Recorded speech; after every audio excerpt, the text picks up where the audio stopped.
Select record. And then we'll go ahead and move into our presentation. So as we go through this, I highly encourage you to think about some of your needs and assess maybe some of your opportunities for outreach and how you can use media. And this includes press, this includes websites, this includes social media, and other opportunities of working with NAAF. So with that, I will go ahead and get started. Please submit your questions as we go through. We'll have some time at the end here to kind of go through them together.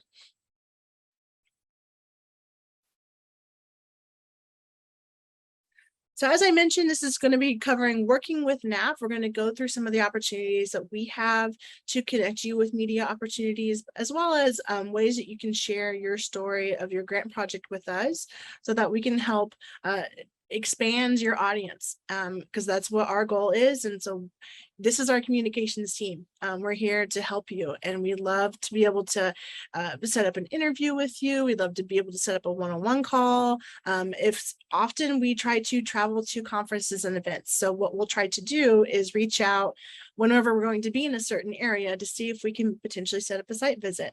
Those site visits are not anything formal. They are more of an opportunity for us to do some video work, take some photos, learn more about your grant project, but also just get to meet you in person, because I know it's nice to get to go out to Indian country and see what you're doing, because it's hard to kind of tell that through a screen sometimes when it's just through Zoom. Additionally, we'll cover ideas and tips for press outreach, tips for social media, and then we have some news about a NAAF podcast, so another opportunity of working with NAAF.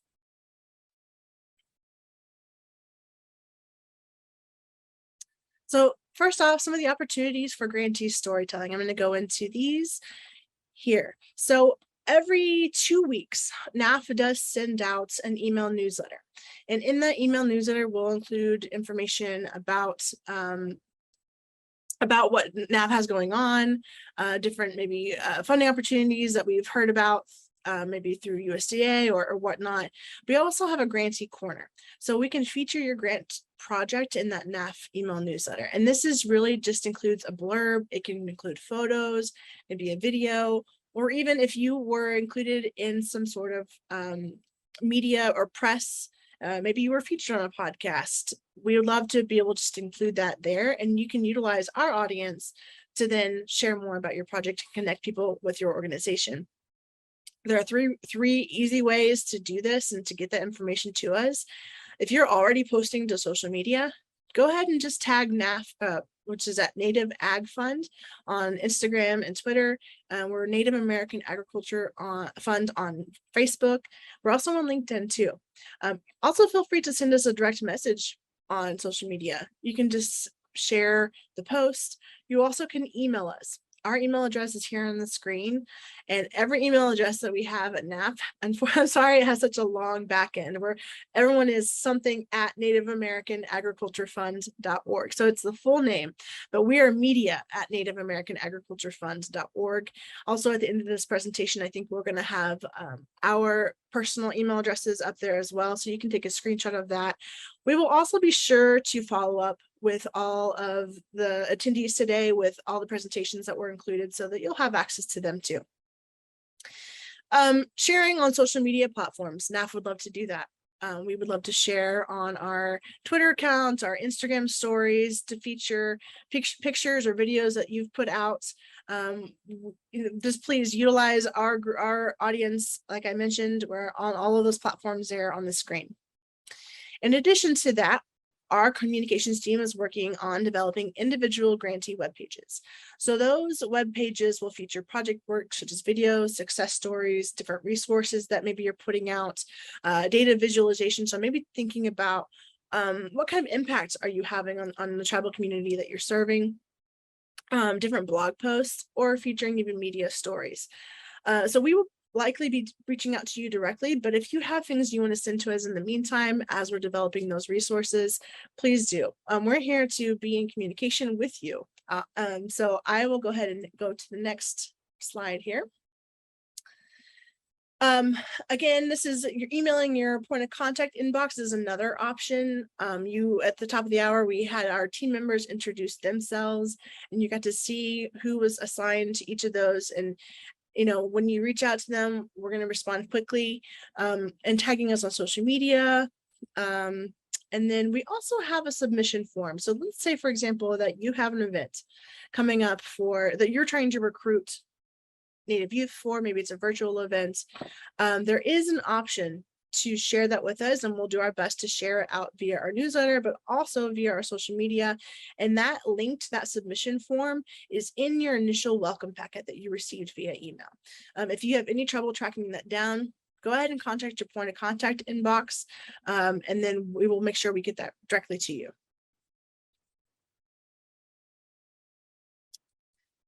So now we also have an available option for you. I know some of you are working with producers on the ground, you're working with youth.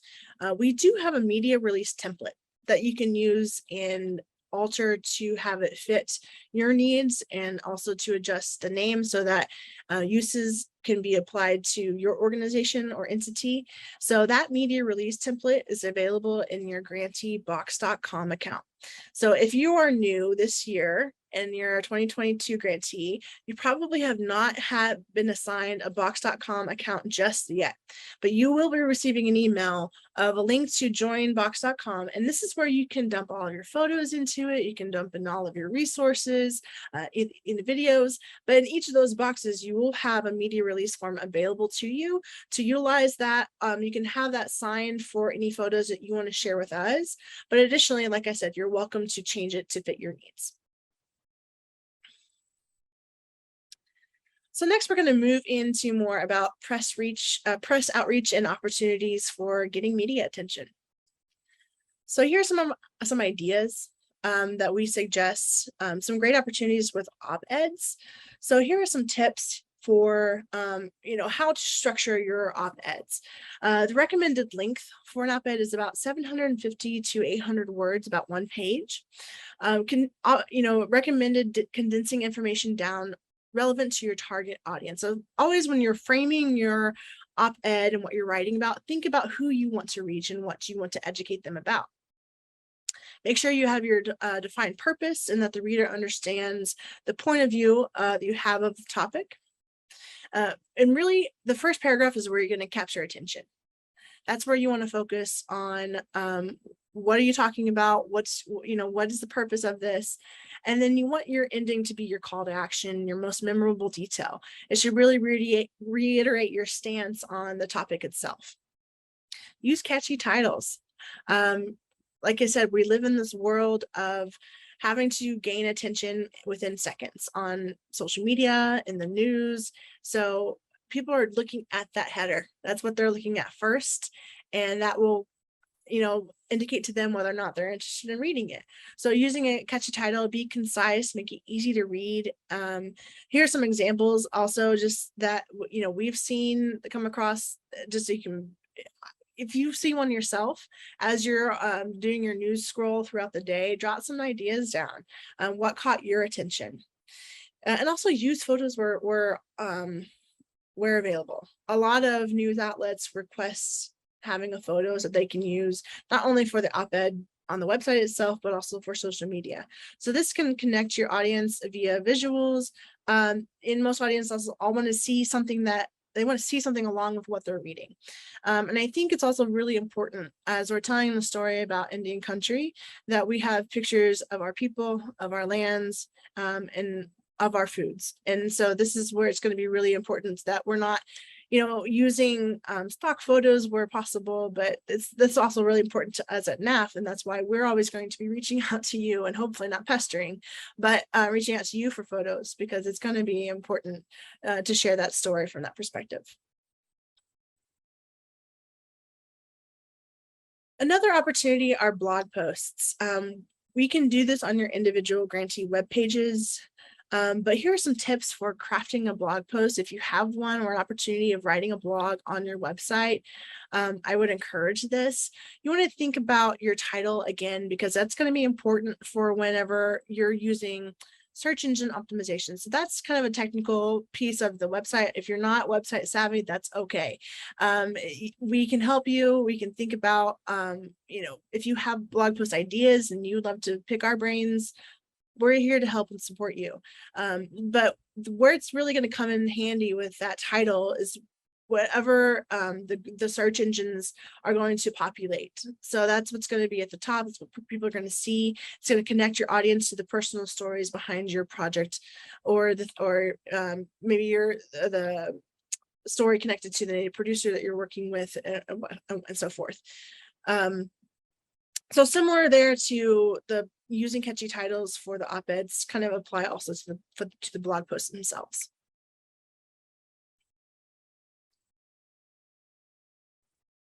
Another opportunity, we receive media inquiries as part of NAAF frequently. So we will be doing our best to reach out to you, because it's important that that perspective and the story that you're wanting to tell comes from you. Because when we do it, it's going to be our goal to tell it from your point of view and to tell it in your words, to not edit anything, but to really always have you involved in the process of how we're telling your story. So when we reach out to connect interviews, it's really as opportunities to help not maybe educate about your grant project, maybe educate about agricultural production in your community, different issue areas, maybe policy issue areas that you're trying to focus on. So we will always try to recommend to reporters that we speak with to say, oh, well, we have this grantee in X region that would be great for you, for your story. And that helps connect the human story to what they're writing about. So also feel free to reach out to us if you have maybe an interest in trying to elevate a particular press release or a story that you're going to be writing, and you maybe need some help leveraging some media outreach. We have really great relationships with some press and media outlets, so utilize us. We're here as a resource.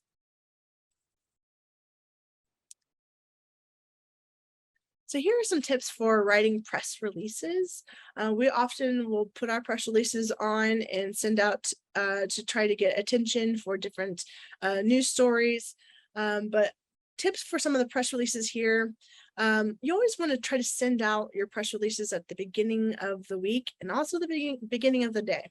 The further we get into the week, the more bombarded the reporters get, and the more emails they're receiving through their to their inbox, and the less time they really have. They've already kind of maybe picked a story that they're going to focus on for the week, and it might not necessarily align with what your timeline is expected to be. So try to get in early, try to get their attention ahead of everyone else.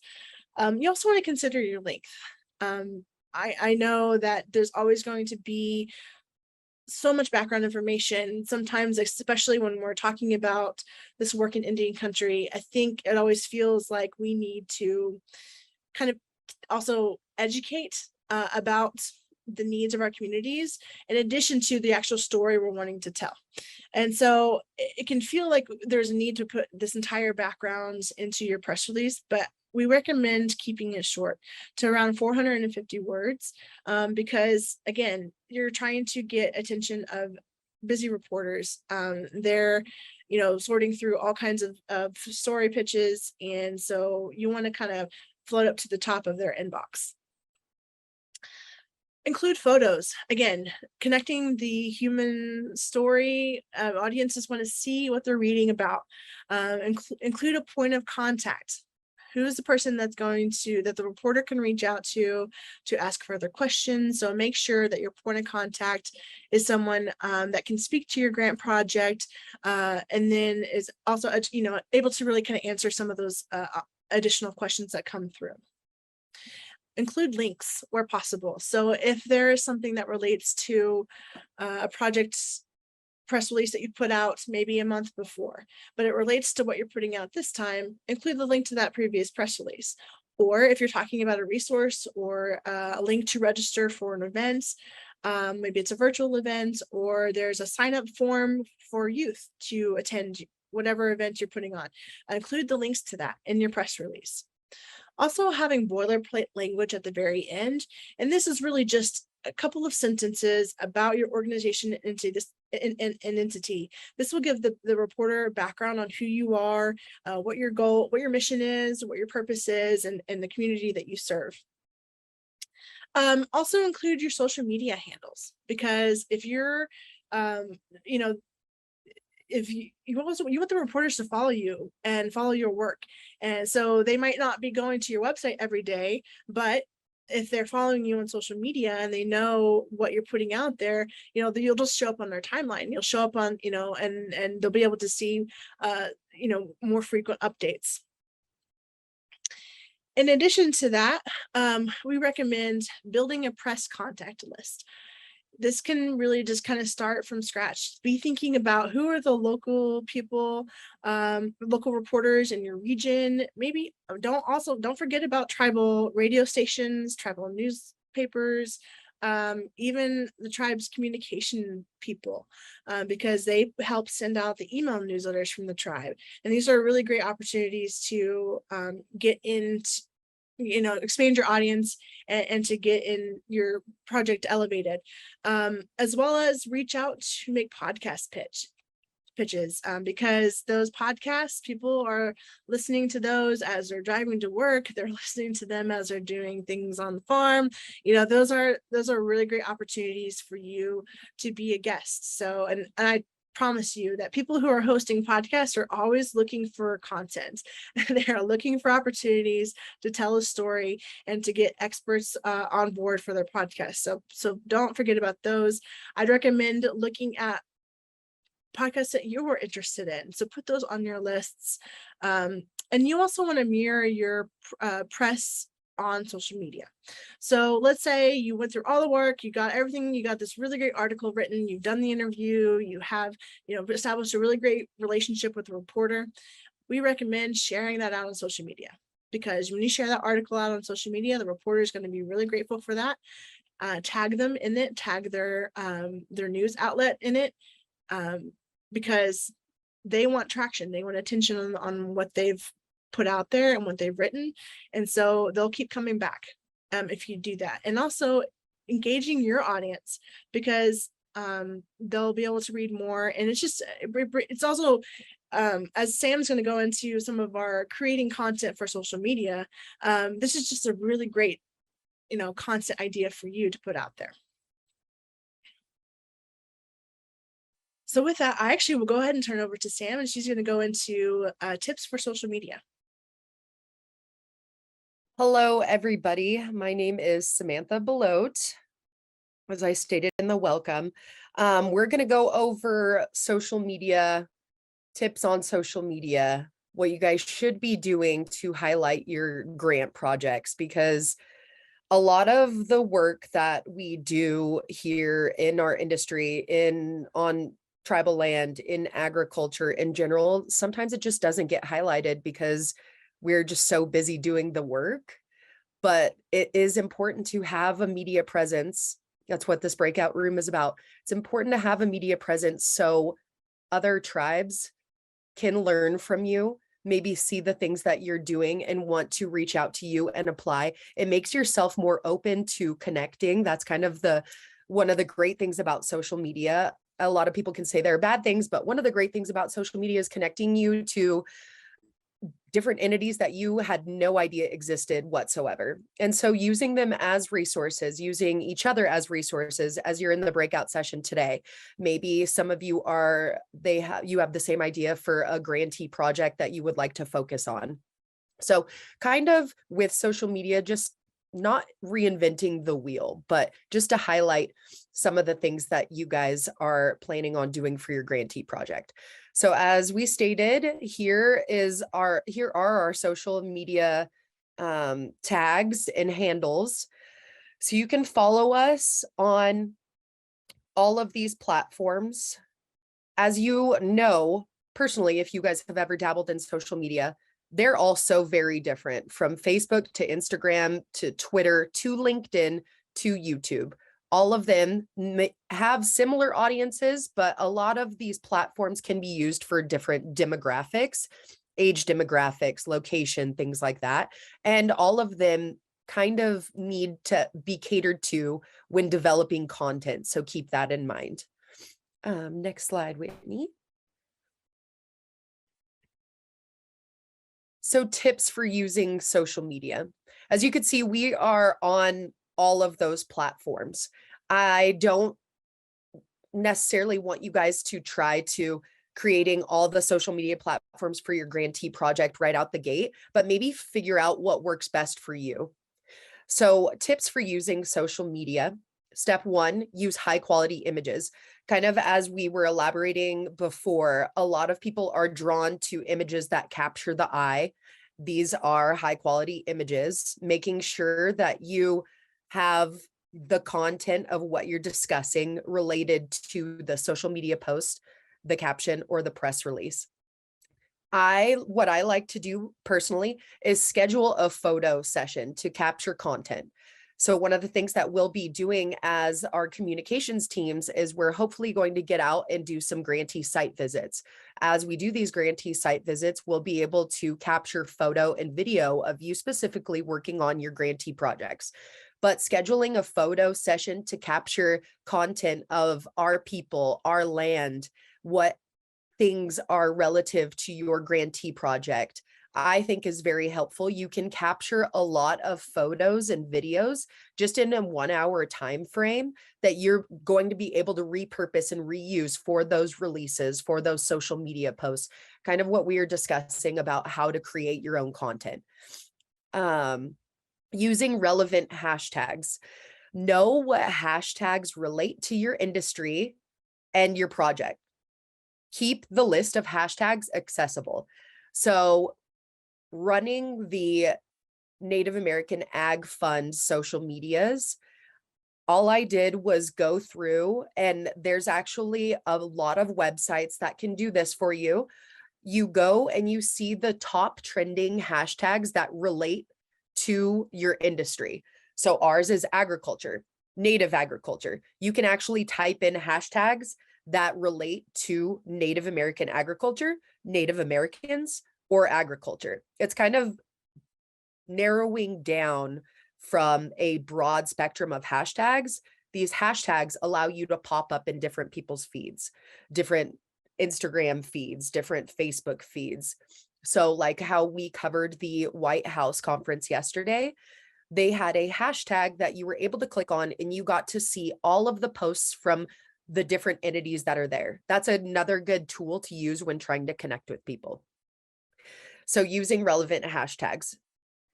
Step 3, be active on all platforms. A lot of people do like to focus on one specific platform, but by focusing on one specific platform, you're narrowing down your audience based on their demographic. So for instance, I'm sure you guys have heard of TikTok. So TikTok is relatable to mostly teens, right?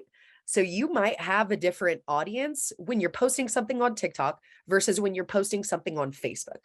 So Facebook, you're capturing the 35 plus demographic, whereas TikTok, you might be able to appeal to a younger demographic, some of the youth that you might be working with. So there are social media platforms that have these different age groups and dynamics. And so our advice to you is to try to be as active as possible on different platforms so you can capture a wider audience. Step 4, planning out your social media posts. This isn't to say that you can't be organic when you post, but you should be posting consistently every day, every other day, every couple of days, whatever works for you and your grantee project and what you can handle. But you need to have that consistency built up. So on our end of things, it's easy to post if you are consistently making that mental note, okay, I need to post today. So scheduling out what your posts are going to look like. And that's where having those content days where you have those photo and videos to use come in handy. So definitely try to make a calendar and do your best to stick with it. Some days you just forget about it, or some days you're not feeling compelled to post anything. We get that that happens.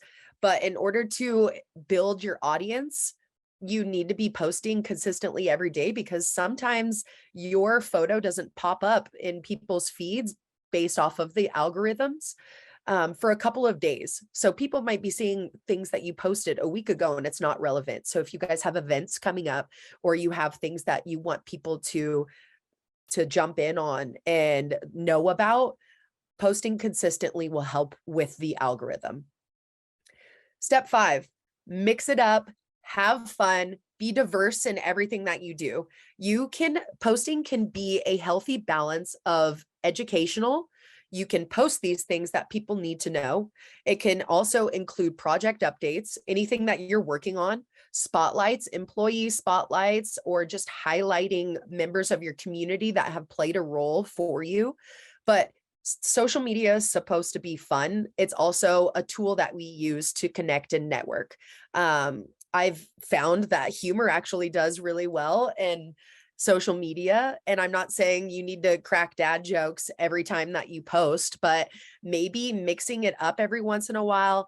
We're going to go over some content ideas on further slides, but just keep in mind that it is a tool for you to use, but you can have fun with it. It doesn't need to be so uptight.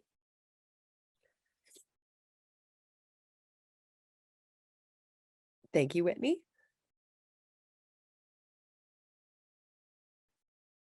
Okay, what you should be doing.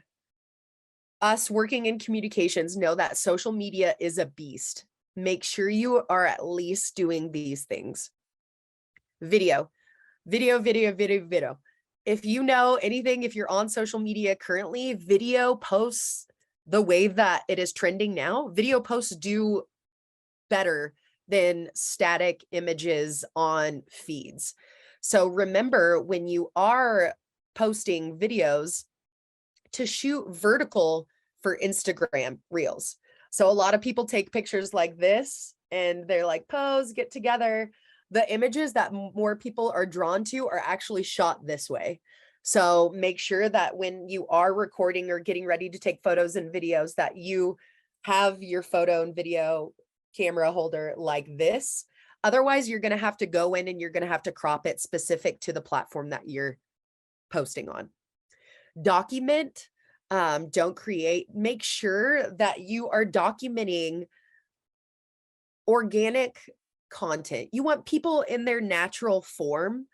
And sometimes a lot of people, they get shy in front of the camera and you try to coach them through, but just make sure that what you're shooting is engaging and people are excited to be there. They're happy to be there. Done is better than perfect. Like I said, it doesn't have to be so uptight. If you guys were doing some sort of campaign and things like that, that you really wanted to either fundraise for or highlight your grantee project, that's great. But make sure that some of your content is still natural to you. A lot of people can tell when it's furbished content, and it gives it kind of a non-engaging quality. Consistency is key. As I was stating earlier, you need to be consistent in order to build your audience. So that's using the same consistent hashtags. That's consistently tagging people. If you are working with entities in your community and they have social media, make sure that you're consistently tagging them and using hashtags.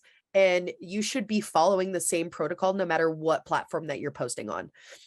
You can, a website I was telling you about, the app, is actually called Instagram Tags. You can use that to view the top industry related hashtags that relate to your project or the industry. Optimize your profiles. So include a link to your website. This needs to be across all channels. Anything that you're posting, make sure you are directing people back to your website where the magic happens. Linktree is a free resource and it adds links to Instagram. And so it actually just populates you can go to link in bio, people can click on it and they can look at everything that you've posted. And that is Linktree. It's a free resource. You can Google that whenever you guys have time. So make sure that you write that down. Using links in your Instagram stories. Sometimes when you post photos, it's great, but directing people to where they can learn more is what we want to do. So if you were to post, I believe we just posted a photo of our CEO at the White House conference, and we added a link there for more information for people to follow up on. So it's not just an image, oh, hey, this is really cool news. It's, this is cool news, but how do I learn more? Other things that we encourage are using emojis in your profile bios if it makes sense. So emojis kind of keep it a little bit lighthearted. It is social media, it's Instagram, makes you a little bit more approachable. Using emojis, I believe I use corn emojis so sometimes, or photo emojis, things like that. You still want to be kind of like hip and fun among other people. Thank you.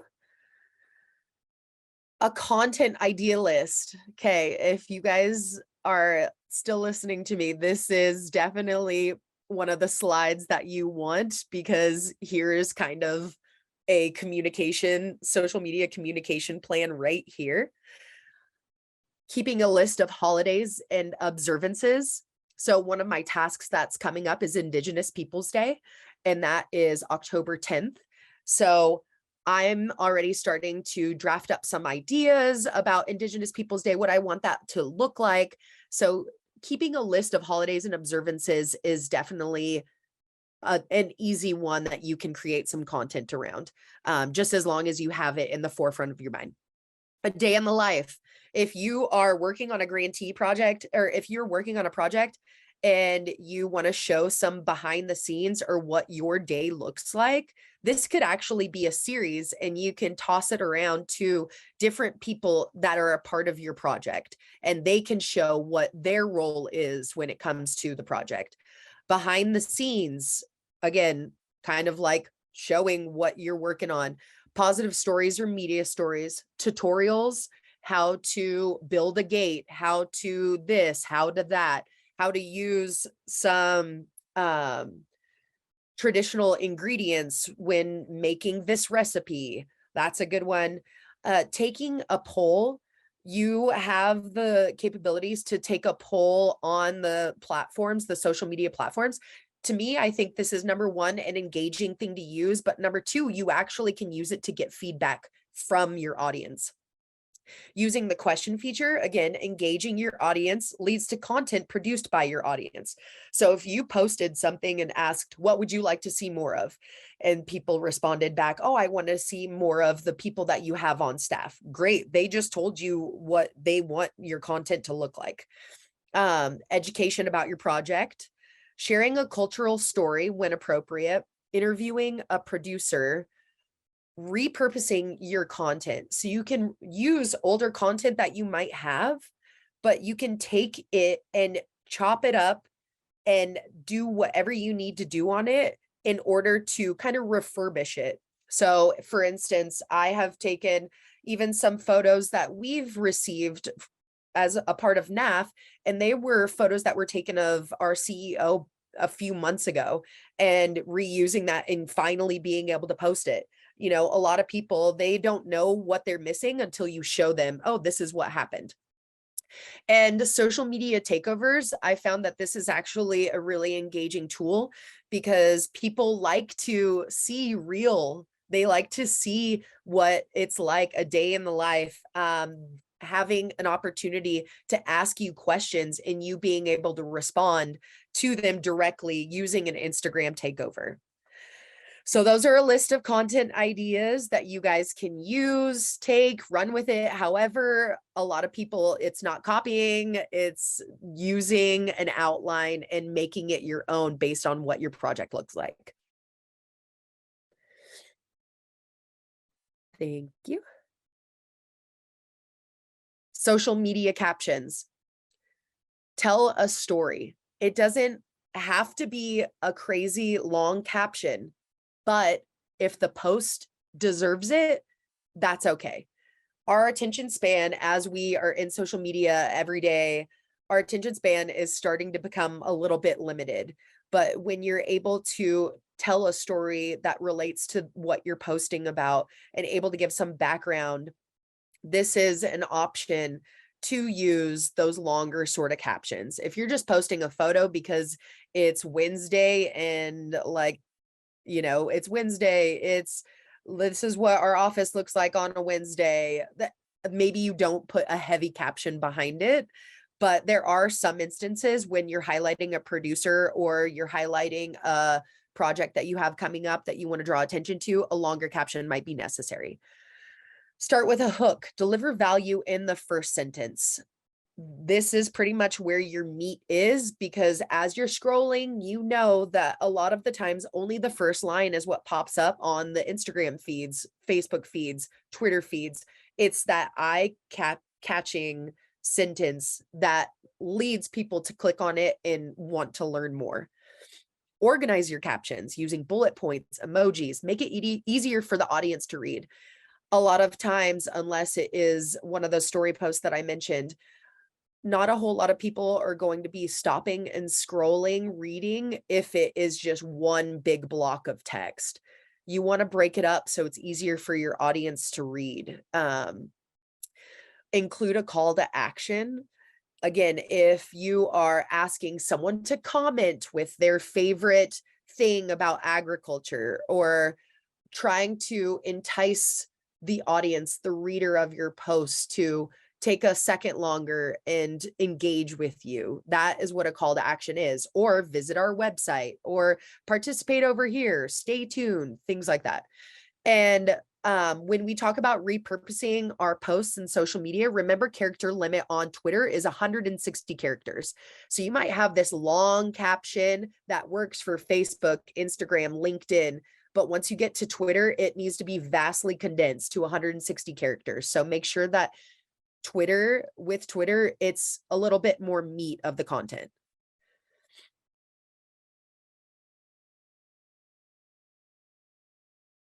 Engaging with your community. It's not all about you. It's not all about just posting and posting and posting. A lot of it is networking and just engaging with your people in general. So replying to comments, absolutely, especially if they're showing some general engagement. You want to recognize, hey, Linda, good to see you. Hope you swing by for our next event. Something that small and minor to you it means a lot to the people that are following along with your project. So not just posting, engaging to build a community, using those hashtags that we talked about, the hashtags that are relatable to your industry, your location, your project. Follow